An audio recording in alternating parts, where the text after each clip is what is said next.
Bem-vindos ao programa de hoje do Jogo Mental, o seu programa de saúde, performance e ciência. E no episódio de hoje, a gente vai conversar sobre o que a psicologia tem a dizer sobre a felicidade. Quer saber? Vem comigo!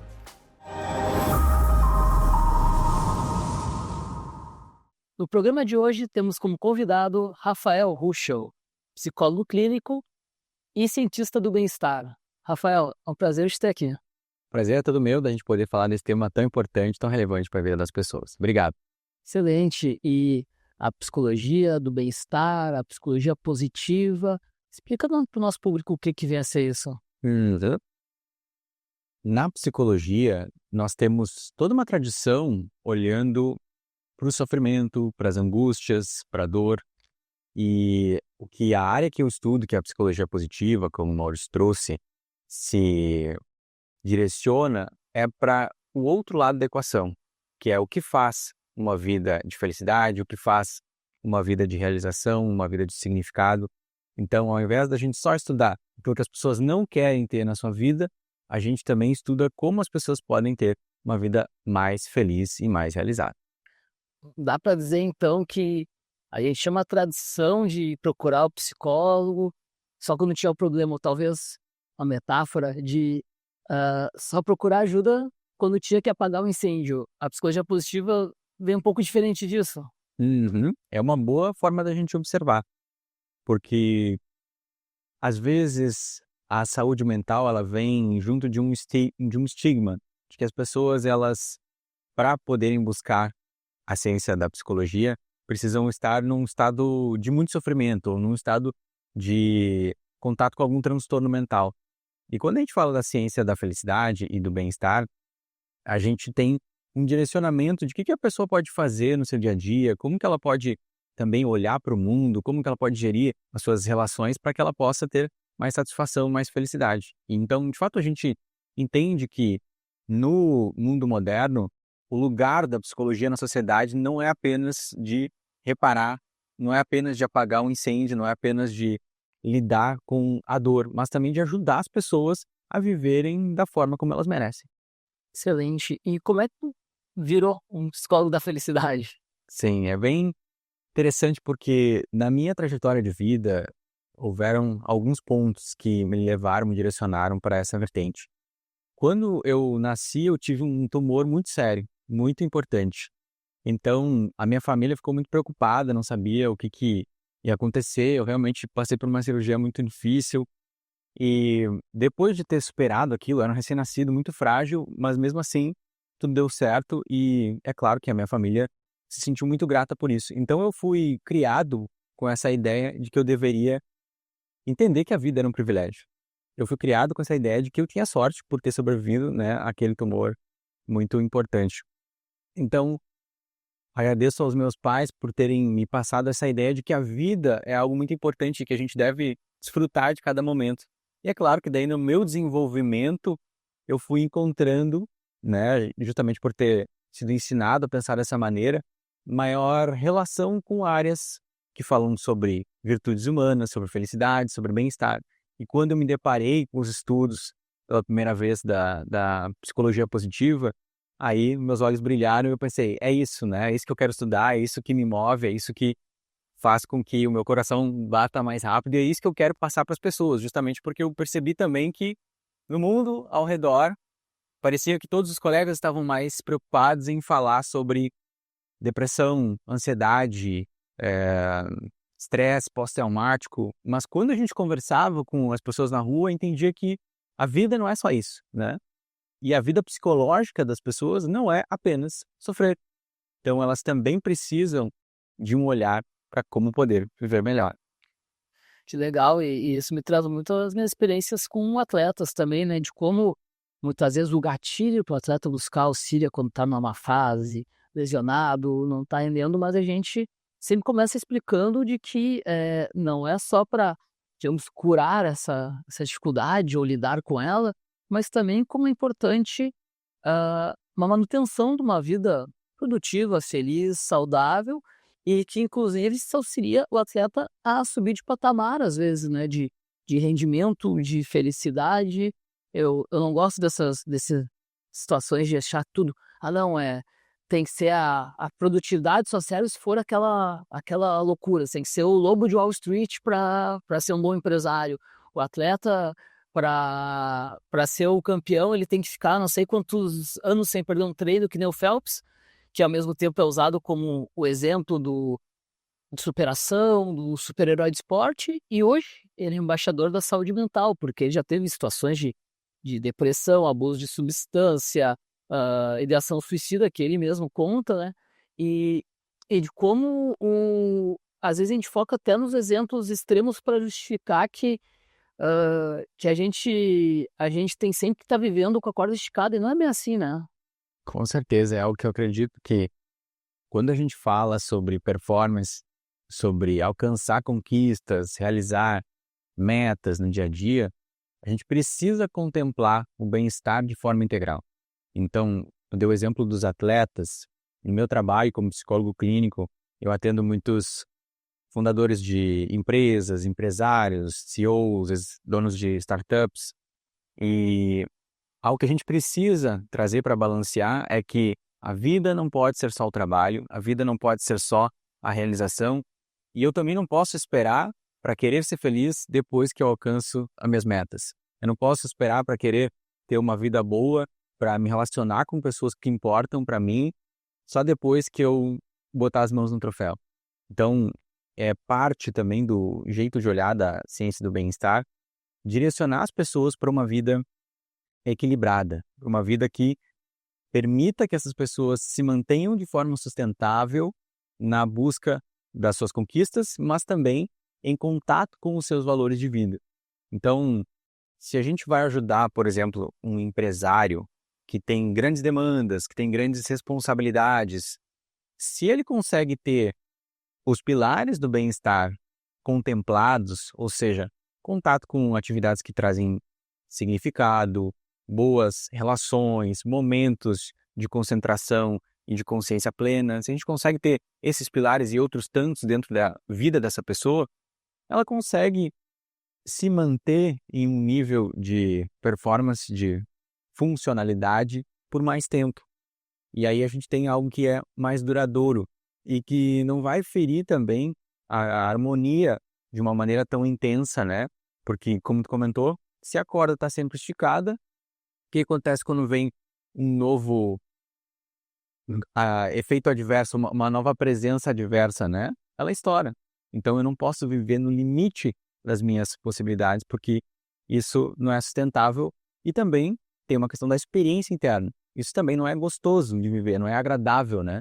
E eu acho que no nosso trabalho com saúde mental a gente precisa desmistificar muitas coisas. E um dos pontos é trazer para as pessoas de que é possível viver bem, ter saúde e ter sucesso, só que a gente precisa encontrar uma harmonia entre isso, né? E não precisa, para ter sucesso, desperdiçar todo o resto da tua vida ou deixar de lado tudo aquilo que é importante para ti para conquistar uma medalha ou, enfim, bater uma meta de trabalho, né? E a gente cresceu muito com esse discurso, né? Até porque a gente, na verdade, que cresceu nos anos 80, 90, a gente ainda carecia de referências, né? A gente via os mesmos filmes, eram feitos os mesmos filmes, os mesmos livros, as mesmas pessoas na mídia. Hoje, com a internet em si, mas com as redes sociais, a gente começa a ver que tem várias formas de se viver e se atuar, como que a gente está num canal de televisão novo, com outras redes sociais, não precisa assistir o mesmo canal, com as mesmas coisinhas, e, e a gente esqueceu um pouco, começa a ver que se foi vendido muito a história da pessoa que é a 1 em 1 milhão que chegou, que não quebrou totalmente antes de atingir o sucesso. Eu fiquei pensando quando tu falava no filme Em Busca da Felicidade, que é um filme que eu gosto muito, vi no cinema, inclusive, mas depois quando eu revi ele, eu falei, caramba, que desgraça, o cara sofre 99% do tempo para no final passar e dar um soquinho no ar e falar isso é felicidade. Eu falo, não, a vida fica muito miserável se for só isso, né? Tem que sair correndo para no final talvez chegar onde a maioria já quebrou, né? Tu estuda e trabalha para que seja as vitórias, as conquistas ou a busca por elas, pelo menos, seja mais sustentável, né? Com certeza, esse é um ótimo ponto, porque os modelos que as pessoas são expostos fazem com que elas tenham uma interpretação diferente do que é felicidade para elas, do que é bem-estar para elas. Então, o cinema, né, a TV e até às vezes o que é mostrado nas redes sociais vai moldando um pouco essas percepções. E é muito comum que a gente tenha, então, pessoas que são outliers, muito fora da curva, e que têm uma trajetória que é bacana de assistir, porque é uma trajetória que tem conflitos, é uma trajetória que tem altos e baixos, e isso é entretenimento para as pessoas. Só que a vida da maior parte de nós, ela não precisa ser essa estrada tortuosa e parece um roteiro de filme, né? Então a gente acaba idolatrando muitas vezes essas grandes personalidades que são muito fora da curva e esquecendo que estatisticamente aquilo não é o mais provável. E em psicologia nós lidamos com estatística o tempo todo. Então tudo que nós vamos trazer para o nosso cliente no consultório ou em programas para empresas, enfim, quaisquer que sejam as áreas de atuação, tudo que nós trazemos é baseado em estatística, é baseado em ciência e é pensado para que seja efetivo para a maior parte das pessoas. Então, quando tu usa um exemplo, né, desse personagem e coloca aquilo como um modelo a ser seguido, é claro que aquilo não é um resultado que é provável para a maior parte das pessoas. Então, o que a gente tem de fundamentos de que é bom para a maior parte das pessoas? É aí que entra a psicologia do bem-estar, com alguns pilares, né, que são bem importantes. E justamente falando desses pilares, quais tu diria que são os pilares, os básicos para alguém poder lidar com, sim, com a produtividade, né? Todo mundo é cobrado por produtividade, mas ter também uma vida razoavelmente equilibrada. Quais são os pilares que tu acha que a gente tem que prestar atenção? Tem uma forma de definir que a gente consegue usar 5 pilares, né? O primeiro são as emoções positivas. Então, se você tem uma existência onde você não tem momentos de emoções positivas no seu dia a dia, fica muito difícil. O que são elas? Gratidão, amor, contentamento, diversão, alegria. Então, a frequência de emoções positivas no seu dia e a ausência de negativas é a ausência, claro, num limite saudável, né? É um primeiro pilar. O segundo pilar é o engajamento.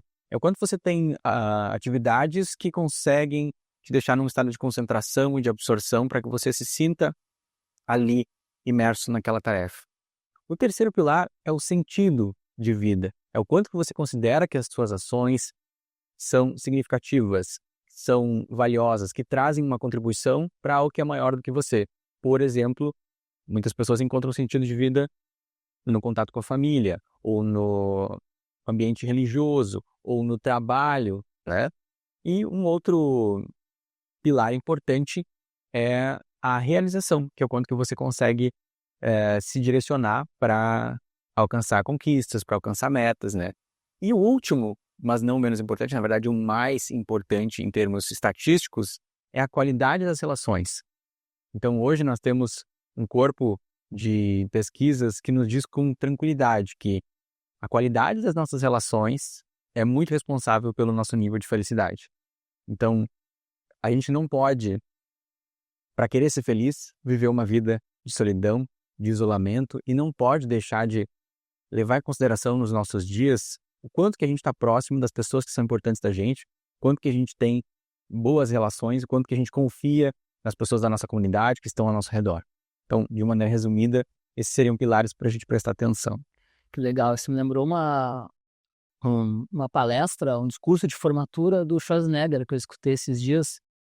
E é muito engraçado que na cultura dos Estados Unidos ele é considerado o self-made man, né? A pessoa que se fez sozinha, porque ele saiu da Áustria, no exército, treinou escondido para ser o Mr. Olímpia e tudo mais. E justamente ele, nesse discurso, ele fala que isso não existe. Falou, ninguém vive sozinho. Ele falou, várias vezes eu tava entrando num buraco e eu só saí porque o pessoal da minha academia batia na minha porta com comida, notava a minha falta. E hoje a gente tem esse paradoxo, né? Com as redes sociais, fica tudo eu me filmo, é a selfie. Mas, por outro lado, a gente ignora algo que acaba falando pouco, que é de como nós somos seres humanos biopsicossociais, de quanto nós somos, como eu gosto de usar o exemplo para meus pacientes, como quem tem cachorro, por exemplo. O cachorro, ele tá sempre com a gente, ele foi domesticado porque ele é um animal de matilha. Eu digo, nós também somos de matilha. E quantas relações sociais, às vezes, não estão no pilar da pessoa e fica muito mais o pilar ficar sendo a produtividade ou o trabalho, né? Com certeza, esse é um ponto que tem chamando bastante atenção em várias sociedades ao redor do mundo, porque os índices de solidão estão aumentando, e estão aumentando justamente para os jovens que já estão numa situação de saúde mental, também sabemos estatisticamente, mais prejudicada. E aí nós temos então uma forma de se relacionar em sociedade que vem diminuindo os momentos de interação, de troca, e com isso vamos tendo também uma corrosão da confiança, da harmonia entre as pessoas, o aumento da polarização, o aumento dos conflitos, das brigas, né? Então tudo isso está muito relacionado. E a gente precisa, ao falar de felicidade com as pessoas, trazer a importância de você respeitar o animal social que você é, né? Você respeitar que para você ter uma vida de bem-estar, você precisa se abrir para olhar para os outros, né? E muitas vezes, para os jovens, né? Jovens adultos, eles acabam tendo essa visão muito individualista e depois se questionam: mas por que que eu não me sinto bem? Por que que eu não me sinto motivado? Por que que eu não consigo, por exemplo, estudar ou fazer as minhas realizações ou lidar com os desafios da vida? E aí, quando a gente vai ver no dia a dia, existe um abismo daquela pessoa e a sua família, ou um pouco contato com seus amigos, ou muito convívio apenas digital e pouco inserido na sociedade, né? Então, são pontos bem importantes que a gente observa e sempre que possível a gente traz esse alerta, né? Que deveria ser algo óbvio, né? De que a gente precisa se relacionar com as pessoas, mas é cada vez mais importante a gente lembrar que isso precisa ser de fato feito, né? A gente precisa conversar sobre isso. Bem importante. E tem um tema que se utiliza na psicologia da felicidade, né, que é o florescimento, né? A palavra é um pouco diferente do que a gente está acostumado a escutar. O que seria o florescimento? O termo florescimento é um termo técnico para felicidade que a gente começou a usar na ciência da felicidade justamente porque muitas pessoas confundem a felicidade com a alegria, né? Então, se você fala de felicidade, as pessoas já vão relacionar aquela imagenzinha do emoji feliz, né? Daquela carinha sorrindo e tal, né? E sim, felicidade é óbvio que envolve a alegria, mas o termo florescimento ele vem justamente para trazer outros pilares que precisam estar contemplados quando a gente pensa numa vida boa.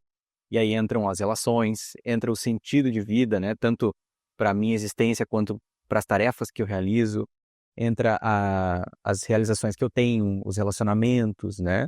As emoções que eu sinto. Então, florescimento é uma forma da gente abordar a felicidade de uma forma mais complexa, entendendo que ela tem várias ramificações e que não é apenas se sentir bem, né?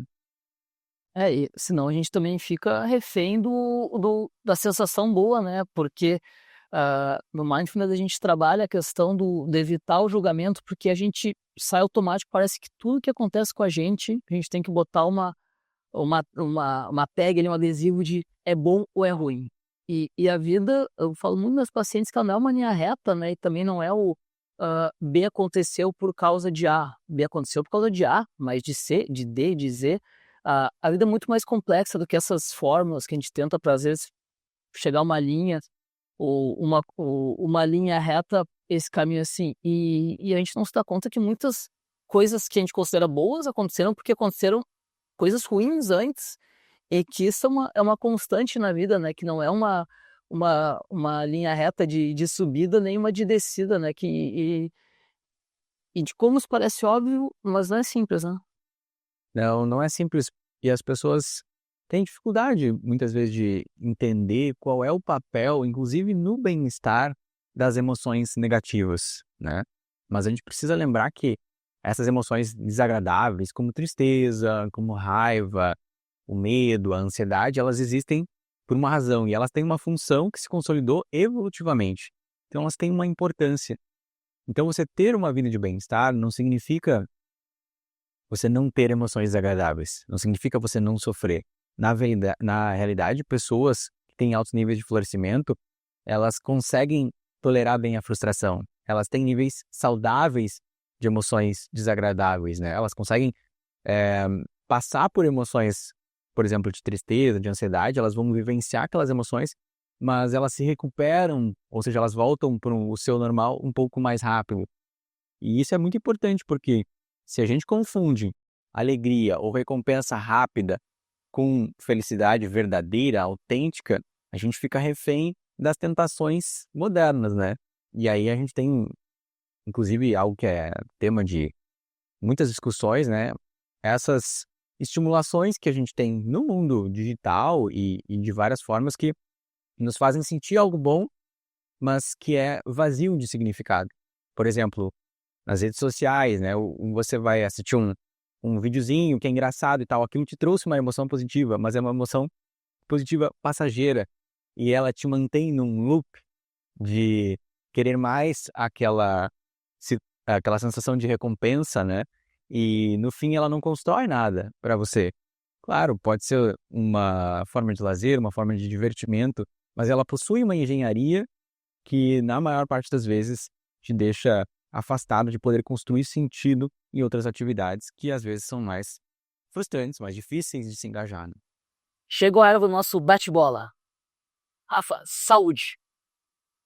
Saúde é condição para o florescimento e para a felicidade.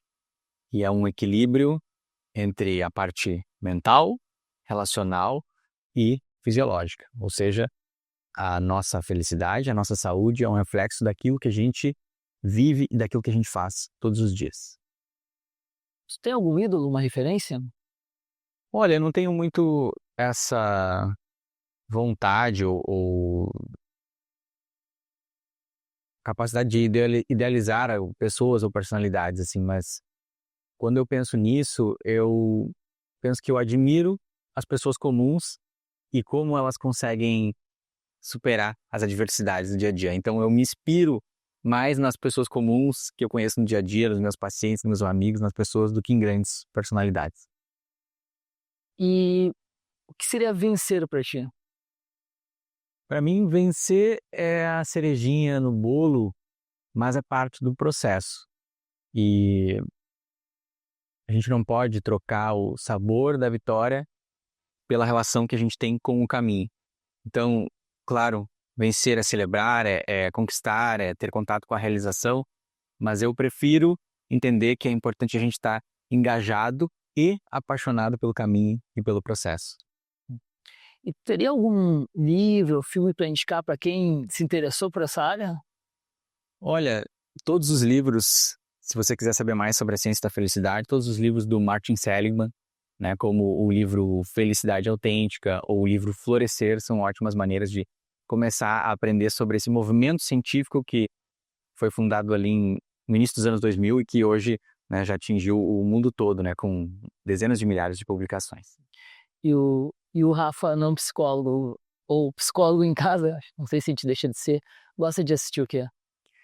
Eu tenho um gosto bem variado de filmes, assim, mas eu curto séries de gênero policial, romances, dramas, de tudo um pouco, assim, mas eu sou um pouco seletivo naquilo que eu trago para dentro do meu dia a dia e eu tenho uma relação de querer estar sempre trazendo coisas que me estimulem intelectualmente e que me tragam, né, novas perspectivas sobre a vida.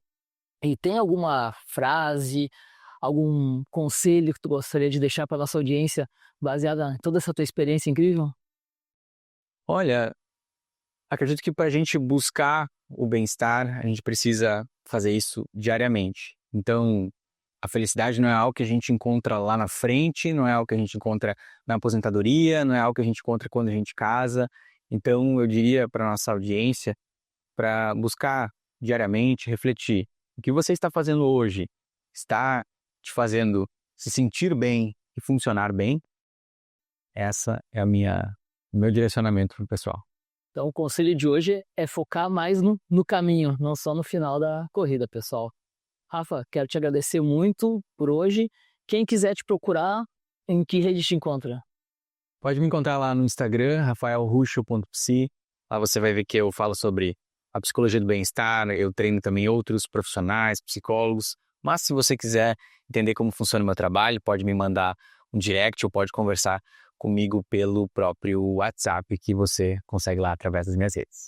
Perfeito. Quem quiser me seguir, é só buscar @psicólogo Mauri e até o próximo programa.